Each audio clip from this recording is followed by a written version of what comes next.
Hey everyone, welcome back to the TENm podcast. This is episode 2. Give me 10 minutes and I'll give you something to think about. I'm RJ and the 10 today is about generational trauma. This is a topic that's deeply personal for me and I think it might resonate with some of you too. So, let's start by talking about what generational trauma actually is. It's the idea that trauma can be passed down from one generation to the next. It's not just about inherited behaviors or attitudes, it's deeper than that.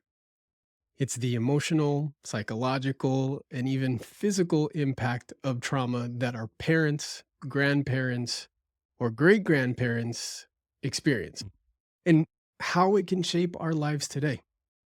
As a Filipino American born in the US, I grew up navigating a unique blend of cultures. On one hand, there were the strict old school Filipino values I was raised with, and on the other, the Western world I was living in. This clash created a lot of tension, especially when it came to things like academic success versus personal passions. For example, there was always a strong emphasis on studies in my family. But what about the things I really enjoyed, like performing? Yes, like a lot of Filipinos, I used to perform. Those weren't seen as valuable though, and that created a conflict within me that I'm still working through. Recognizing generational trauma in my life wasn't something that happened overnight. It was a gradual process of noticing patterns, ways of thinking and reacting that didn't quite align with my own experiences. For instance, the pressure to excel academically wasn't just my parents' expectations. It was rooted in their own experiences of sacrifice and survival. They wanted me to succeed in ways that they couldn't, but that pressure often left me feeling like I wasn't enough, especially when it came to pursuing something I loved, like performing. Another layer of this trauma was related to my weight. Growing up, I was always conscious of it, partly because of societal expectations and partly because of comments from my family. My weight became a symbol of my struggles to meet expectations that I didn't choose for myself. It's something that's affected my self image deeply over the years, and it's taken a long time to unpack all of that. Family dynamics played a significant role in how this generational trauma manifested for me. For instance, I was often teased by my family for being feminine or for questioning my sexuality. I came out as gay when I was 17. In many traditional Filipino households, there's a strong expectation to conform to certain gender roles. Being different or even just questioning those roles wasn't really accepted. This teasing wasn't just harmless fun. It left deep marks on my self esteem and my sense of identity. It made me feel like there was something wrong with me, like I didn't fit into the mold of what I was supposed to be. And that's a kind of trauma that gets passed down. This idea that if you don't fit into the mold, you're somehow less than. But here's the thing, generational trauma isn't something we have to accept as our fate. We can break the cycle, but it takes awareness and effort.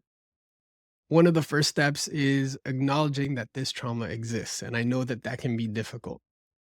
It might mean having difficult conversations with family members, or it might mean doing some deep personal reflection, some soul searching.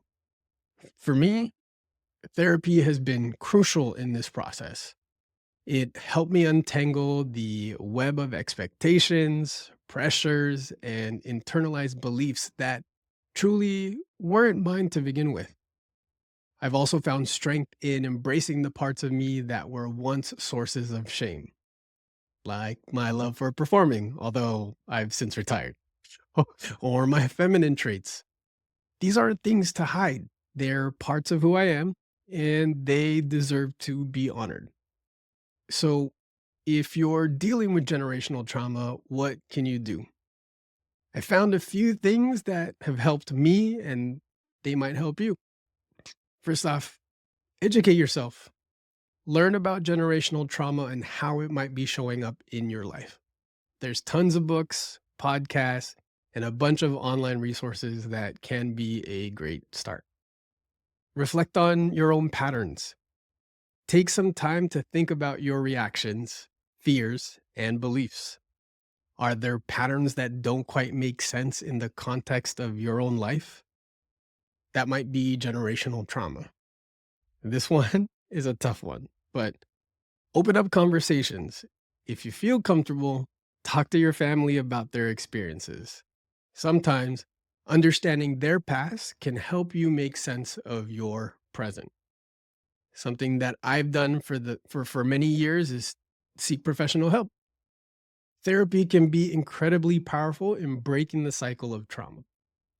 Don't be afraid to reach out for help. You just got to take that first step. And finally, embrace your true self. Part of breaking the cycle is rejecting the pressures to conform to someone else's expectations. Embrace the parts of you that are true, even if they don't fit the mold. This is something that I have been working on and learning how to do. Generational trauma is something many of us carry without even realizing it. But by bringing it to light, we can start to heal ourselves and break the cycle for future generations. I challenge you to take 10 minutes this week to reflect on any patterns in your life that might be linked to the past. What can you do to start the healing process? Also, think about this. How much of your current behavior is influenced by the expectations of those who came before you? And what parts of your identity have you hidden or downplayed to fit into someone else's idea of who you should be? Thank you for spending these 10 minutes with me on the TENm podcast. I'm RJ, and I will see you next Sunday as we continue exploring a few more of life's big questions, one step at a time. Take care and keep growing. See you later.